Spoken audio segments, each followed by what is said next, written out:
வணக்கம் பெருமாள் மணி. உங்களிடமிருந்தே தொடங்கணும். பொதுவாக ஒருவர் ஒரு கட்சியிலிருந்து பிரிகிறார், அவர் மாற்று கட்சியில் போய் சேர்றார் அப்படின்னா அவர் என்ன பேச போறார் அப்படின்ற ஒரு எதிர்பார்ப்பு இருக்கும். இங்கிருந்து என்ன எதிர்வினை வரும் அப்படின்னு அதுதான் ஒரு கூடுதல் எதிர்பார்ப்பு இருந்தது. திரு பழனிசாமி அவர்கள் என்ன பேச போகிறார், அவருடைய பேச்சை எப்படி டீகோட் பண்ணிக்கிறீங்க?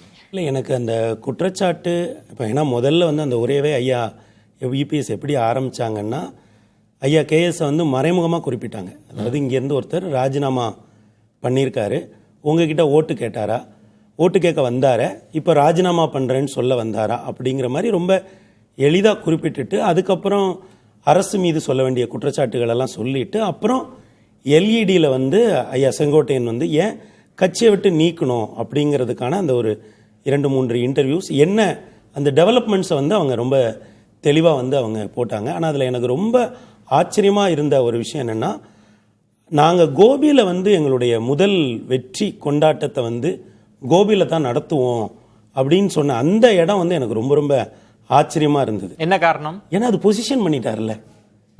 நீங்கள் கட்சியிலேருந்து எவ்வளோ பேர் வெளியே போயிருக்காங்க, நீக்கியிருக்காங்க. ஐயா இபிஎஸ் எடுத்த நடவடிக்கைகள் அவர் இடத்துல இருந்து பார்த்தா சரிதான். ஐயா ஓபிஎஸ்ஐ நீக்கியதோ, இல்லை ஐயா டிடிவியை நீக்கியதோ, இல்லை சின்னம்மாவை நீக்கியதோ, அல்லது அடுத்தடுத்து வெவ்வேறு தலைவர்களை நீக்கியதோ ஐயா இபிஎஸ் பார்வையில் அது சரியான நடவடிக்கை தான். யார் ஒருவருமே ஒரு 4 ஆண்டு காலம் முதலமைச்சராக இருந்த பிறகு கட்சியை தன்னுடைய கட்டுப்பாட்டுக்குள் கொண்டு வர வேண்டும் நினைப்பது மிகச்சரி. ஆனால் இந்த மாதிரி ஒரு பொசிஷனிங்கை ஐயா செங்கோட்டையனுக்கு கொடுத்தது ரொம்ப ஆச்சரியமாக இருக்குது. ஏன்னா இப்போ அவர் நம்ம வெற்றி கொண்டாட்டம் இங்கேயும் இருக்கும் அப்படின்னு கூட சொல்லியிருக்கலாம். ஆனால் நீங்கள் கோபியில் தான் நான் முதல் வெற்றியை கொண்டாடுவோம் அப்படிங்கிறதன் மூலம் இருக்கிற தொகுதிகள் எல்லாவற்றிலும் இதுதான் முக்கியமான தொகுதி. அப்போ நான் இதை இப்படியும் புரிஞ்சுக்கலாம்ல, திரு செங்கோட்டையன் நீக்கம்ன்றது அதிமுகவிற்குள் ஒரு பெரிய தாக்கத்தை ஏற்படுத்தியிருக்கு, குறிப்பா திரு பழனிசாமி அவர்களுக்குள்ள ஒரு தாக்கம். ஏன்னா ஐயா பழனிசாமி அவ்வளவு சீக்கிரம் வார்த்தைகளை விடக்கூடிய ஒரு ஆள் இல்லை. ரொம்ப எப்போதுமே ரொம்பவும் அவ்வளோ எளிதாக எந்த ஒரு விஷயத்தையும் அவர் மனதில் இருக்கிறத பேசக்கூடியவர் இல்லை. ஆனால் இந்த இடத்துல இப்படி அவர் சொன்னது உண்மையிலே அவருடைய மனதில் ஒரு பெரிய தாக்கத்தை ஏற்படுத்தி இருக்குதோ அப்படின்னு பார்க்க வேண்டியதாக இருக்குது. ஏன்னா ஈரோடும் சேலமும் பக்கத்தில் இருக்கக்கூடிய ஒரு மாவட்டங்கள், இடையில ஆறு, இந்த ஆற்றை கடந்து வந்துட்டா போயிடலாம். இப்போ ஐயா செங்கோட்டையன் ஈரோடு அரசியலில் அவருடைய ஆரம்ப காலத்தில் ஐயா முத்துசாமியிடம் எதிர்கொண்ட சவால் இருக்குல்ல, அதுதான் அவர் அரசியல் வாழ்க்கையில் எதிர்கொண்ட பெரிய சவால். ஏன்னா இவர் மாவட்ட செயலாளராக இருக்கிறார், அவர் மந்திரியாக இருக்கிறார். இதில் ஐயா முத்துசாமி எம்ஜிஆருடைய செல்ல பிள்ளைகளில் ஒருவர். ஐயா எம்ஜிஆர் மருத்துவமனையில் அனுமதிக்கப்பட்டிருந்த பொழுது 2 பேருக்கு தான் அறை போடப்பட்டிருந்தது கட்சியினர்ல இருந்து. ஒன்று ஐயா ஆனூர் சகதீசன், இன்னொன்று ஐயா முத்துசாமி. துரைக்கண்ண ஐயா, இது சரிதான் இல்லைங்களா ஐயா? அப்போ அப்படியாப்பட்ட ஒருவரை எதிர்த்து அவர் 87 வரை அரசியல் பண்றாரு. ஆனா அவர் தனக்கான ஒரு நேரம்னு எதை நினைக்கிறாருன்னா, ஜே அணி ஜா அணியா பிரியும் போது ஒரு இடத்த கண்டுபிடிக்கிறாரு. ஏன்னா ஐயா முத்துசாமி ஜா அணி கிட்ட போயிட்டாரு, இங்க இவர் ஜே அணியில இருக்காரு. அப்போ ஜானகியம் அணியில இருந்த ஒரு பிஹெச்டி முடித்த திராவிட இயக்கத்தினுடைய நுணுக்கங்களை எல்லாம் அறிந்த ஒரு பெரும் தலைவர், மந்திரியாகவெல்லாம் இருந்தவர், அவர் என்ன சொல்றாருன்னா, ஜானகி அம்மாவை பார்த்தால் கும்பிட தோண்டுகிறது, ஜெயலலிதா அம்மாவை பார்த்தால் அப்படின்னு சொல்றாரு. ஆனால் அன்றைக்கு 12ஆம் வகுப்பு படித்த செங்கோட்டையன் சொன்னார், வாங்கம்மா தமிழ்நாடு முழுக்க ஒரு டூர் போகலாம்.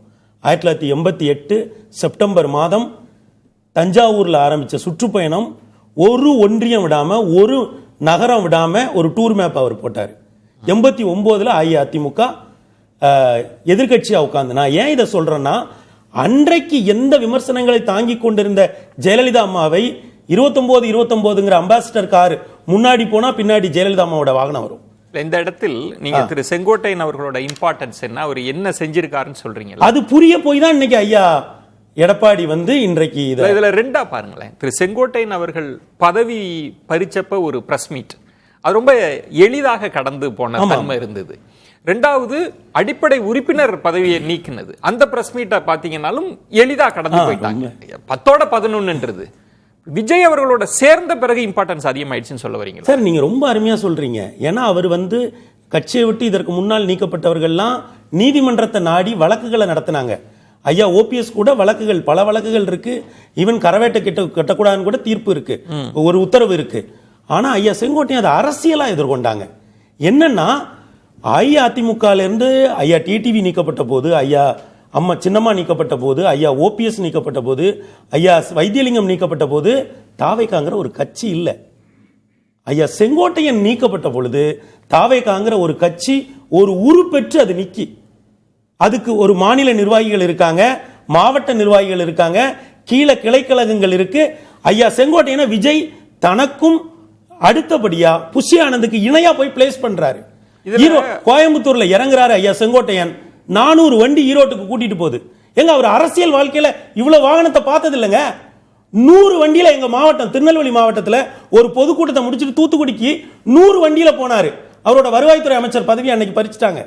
ஆனா இன்னைக்கு ஈரோட்ல கோயம்புத்தூர்ல இருந்து 1 மணி நேரம் 400 வண்டி பின்னாடி போகுது. அந்த கூட்டம் டிவிகேன்னு ஒரு அஇஅதிமுக 50 ஆண்டுகளாக பயணம் செஞ்ச ஒருவரை நடுவில் நிக்க வச்சு கத்துது. அவரோட நுட்பத்தை பாருங்க. அவரு ரூஃபை திறந்து மேல ஏறி நிக்கலாம்ல, நின்னு கும்பிடலாம்ல. அவர் கதவுல தொங்கிக்கிட்டே தான் பொன்னாடைய வாங்குறாரு. டாடா ஏஸ்ல ஏறி நின்னு தான் பேசுறாரு. அப்ப என்னன்னா, நம்முடைய இடம் 2ஆம் கட்ட தலைவர், இதை நம்ம தாண்டக்கூடாது அப்படின்ற தெளிவு அவருக்கு இருக்கு. மணி, இதுல நீங்க சொல்றீங்க இப்ப தாவேகாவுக்கு போன பிறகு ஒரு கூடுதல் முக்கியத்துவம். இப்ப நிறைய பேர் வந்து திமுகவிலேயே போய் சேர்ந்தாங்க, திமுகவுல பொறுப்பு கூட வாங்கினாங்க. இப்ப திரு அன்வர் ராஜா போறாருன்னா அதெல்லாம் ரொம்ப எளிதா துரோகி அப்படின்னு சொல்லிட்டு கடந்து போனது. ஆனா இங்கு திரு செங்கோட்டையனுக்கு இருக்கிற முக்கியத்துவம்ன்றது அது மேற்கு மண்டலம்ன்றதுனாலா அல்லது புதிதான தாவேகான்றதுனாலயா? இதை எப்படி நீங்க தமிழ்நாடு அரசியலோட பொலிட்டிக்கல் வெப்பன் சப்ளையர் அஇஅதிமுக தான். இன்னைக்கு பாஜகவினுடைய தலைவர் அதிமுகவிலிருந்து போனவர். ஐயா திருநாவுக்கரசு காங்கிரஸ் தலைவராகவும் இருந்தார், பாஜக தலைவராகவும் இருந்தார். இன்றைக்கு திமுகவில் இருக்கிற 20% மந்திரிகள், 38% அமைச்சர்கள் அஇஅதிமுகவிலிருந்து போனவங்க. ஆனால் இவர் இது அப்போ இருமுனை ஆட்டமா இருந்தது.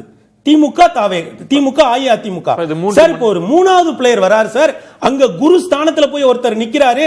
அவருக்கு என்ன தெரியும்னா, சினிமா கரிஷ்மா, திரை பிம்பம், திரை மாயம் கிரவுண்ட்ல எப்படி வேலை செய்யும் தெரியும், யார வேட்பாளரா போடணும்னு தெரியும், தேர்தல் அறிக்கை எப்படி எழுதணும்னு தெரியும், எந்த கட்சியோட எவ்வளவு கூட்டணி பேசணும்னு தெரியும்.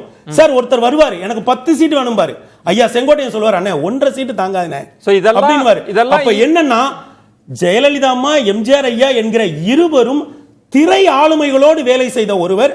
புதிதாக அவர்களுக்கு அடுத்ததாக ஐயா எம்ஜிஆருக்கு அப்புறம் ரஜினி கமல் ஏரா, அதுக்கு அடுத்து இது 3வது தலைமுறையில ஒருவர் சந்திக்கிற பொழுது அந்த கட்சியினுடைய ஒரு குருங்கிற இடத்துக்கு போயிட்டாரு. ஒரு பண்ருட்டி ராமச்சந்திரன் அவர்கள் இதை விட அவருக்கு இன்னும் பெரிய, அவர் அரசியல் வியூகத்துல ஒரு வெற்றி கண்டவரும் வழி நடத்தினவரும் கூட.